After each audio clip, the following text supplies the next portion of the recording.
अस्सलाम वालेकुम, आप देख रहे हैं टीवी 49 न्यूज़ यूके और मैं हूं मुनीर पीरज़ादा। आइए आपको ले चलते हैं आज की खबर की जानिब। सऊदी वजारत तिजारत व सरमायाकारी की जानिब से सऊदी शहरियों के नाम पर कारोबार करने वाले गैर मुल्कियों को दी जाने वाली मोहलत 16 फरवरी को ख़त्म हो रही है, जिसके बाद सऊदी हुकाम का कहना है कि गैर कानूनी तौर पर कारोबार करने वाले गैर मुल्कियों समेत सऊदी शहरियों के खिलाफ भी कार्रवाई अमल में लाई जाएगी। मजीद बता रहे हैं सऊदी अरब से टीवी 49 न्यूज़ के नुमाइंदे राना अजीम। सऊदी वजारत तिजारत व सरमायाकारी ने ऐसे तमाम गैर मुल्कियों को खबरदार करते हुए मोहलत दी थी कि सऊदी शहरियों के नाम पर कारोबार करना संगीन जुर्म है।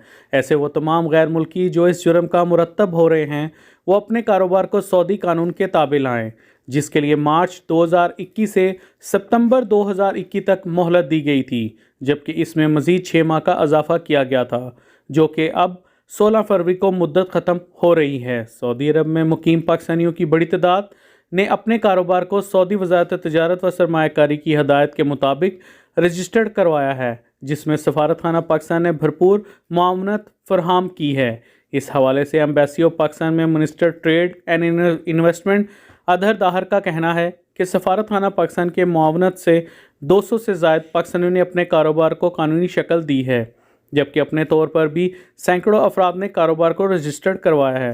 ताहम ऐसे वो तमाम पाकिस्तानी जो सऊदी शहरियों के नाम पर कारोबार कर रहे हैं वो अपनी कारोबारी सरगर्मियों को तहफ़्फ़ुज़ दें और कानूनी रास्ता इख्तियार करें।